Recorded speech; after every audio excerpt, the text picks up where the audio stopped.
You might not be familiar with the name Polestar, but I reckon you're going to be hearing a lot more about it from right about now. It used to be the performance arm of Volvo, but now it is the brand's pure electric platform. This is the Polestar 2. There's single motor, dual motor available. We're testing both at launch, and I reckon finally Tesla might have some competition on its hands for the Model 3. Let's find out.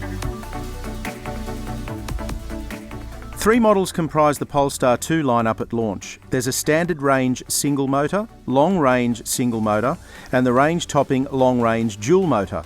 Prices are $59,900, $64,900 and $69,900 respectively, all before on-road costs.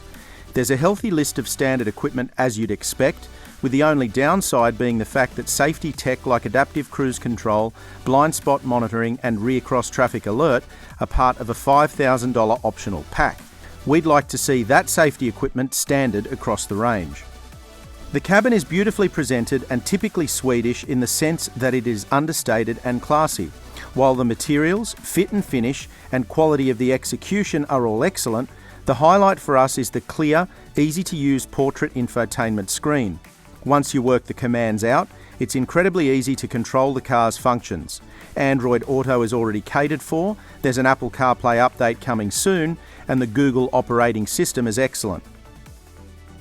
Launch drives are quite restricted in terms of our time with the vehicle, and we're looking forward to the Polestar 2 coming through the Drive garage so we can get into some more in-depth testing. Let us know in the comments section below which electric cars you'd like to see the Polestar 2 take on.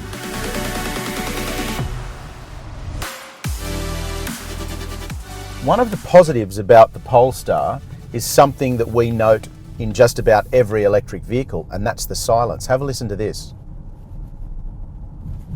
Nothing, barely any tyre noise, no wind noise. Now that remains the case around town at lower speed. There is a little bit of tyre noise on the freeway if you're doing 100 or 110 and you hit one of those coarse chip sections. You can hear the tyres then, but otherwise it's very quiet, very insulated and really well put together. You'd expect that from the cabin of a Volvo, that's fair to say, so no surprises there. A couple of little negatives we did notice, and a few of us at Drive have tested this car at launch briefly. We did notice that the ride is firm, but again, that is something with just about every electric vehicle that we test, and some of that has got to do with the weight.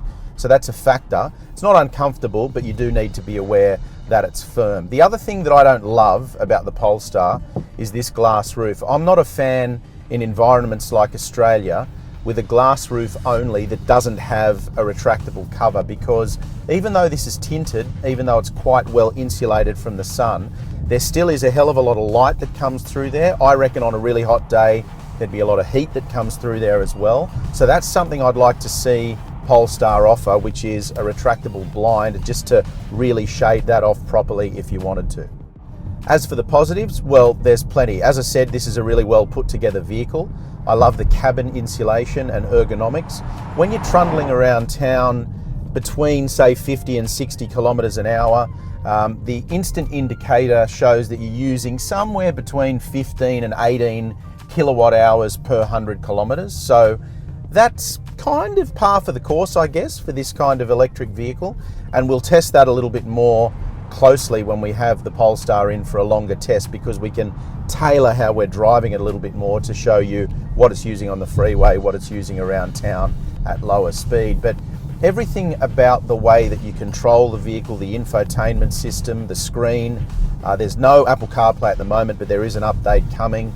Android Auto works really well, Bluetooth works really well, and it's a really, hate to say it, but typically Swedish design in that it's classy, it's minimalist, it's very tasteful, it's comfortable, and all the switchgear and everything's really easy to understand and easy to access. So in terms of driving, this is a really enjoyable car to drive, and you do get the sense that you could saddle up in the Polestar and head off on a longer road trip and it'd be really comfortable. The other factor to really focus on, I guess, is the way that it drives. So this is the dual motor one, so it's very quick, obviously. But I think the argument with electric cars and the discussion point needs to shift away from speed. I don't actually think it matters that much anymore how fast an electric vehicle is. I think it starts to matter now how it does everything else. So how does the steering work, the brakes, how does it ride, what does it feel like to drive? And in that sense, the Polestar is very, very good. And considering this is effectively a first production effort for the brand, I think they've really nailed the brief, and I think this is going to resonate very, very well and resonate strongly with the intended buyer. Don't forget to hit like if you've enjoyed the video, and click on subscribe so you stay up to date with all of our latest video content.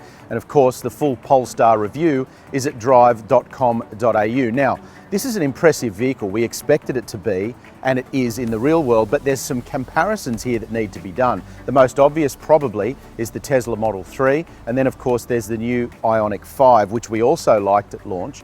And it's difficult to get a full sense of an electric vehicle at launch because there's so much more to dissect than simply what it drives like. So we've had a brief look at it now, but there will be comparisons coming. In the meantime, let us know what you think about the Polestar brand in the comments section below, particularly whether you think Volvo should have kept it as Polestar, kept it as Volvo. But either way, will the market understand what Polestar is? We think they'll be hearing a lot more about it in the next few years.